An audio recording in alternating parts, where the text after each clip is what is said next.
后驱800伏闪充加后5连杆加激光雷达加2770的轴距，第3代的元 Plus 在北京车展上正式亮相了。那么用我朋友的一句话说，就是比亚迪的元 Plus 终于好好的要造它了。我们来看看到底怎么样啊？整个前脸的设计风格呢，还是能够找到之前元 Plus 设计元素，但是我在这个地方发现了它有一个镂空的处理，咱也不知道这个空气动力学套件是真有用还是新型件，反正它就是有了。那来到车身侧面以后，它确实是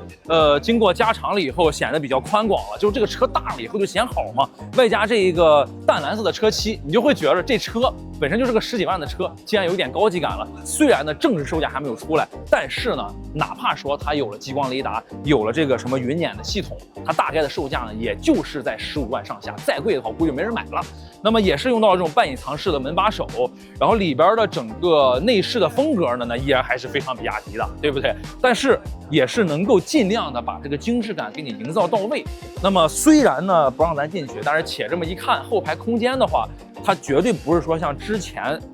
大家一提到比亚迪元就非常小的状态了，这个是没有的，应该也是能够满足一个正常的紧凑型的 SUV 比较宽广的乘坐空间的。那继续来到了车尾以后，它也会有一些小小的设计元素，因为它也是有了天人之眼的辅助驾驶系统了嘛，所以说小蓝灯配备到位了。那么标志性的这个闪充肯定也是有的，号称是5分钟充好，9分钟充饱，只要是现在比亚迪的新车都会用到了这个2代刀片电池外加闪充技术，未来充电速度肯定会大大的提升了。那么就这样一台简简单单的小车，你们觉着卖个多少钱合适呢？在评论区唠一唠。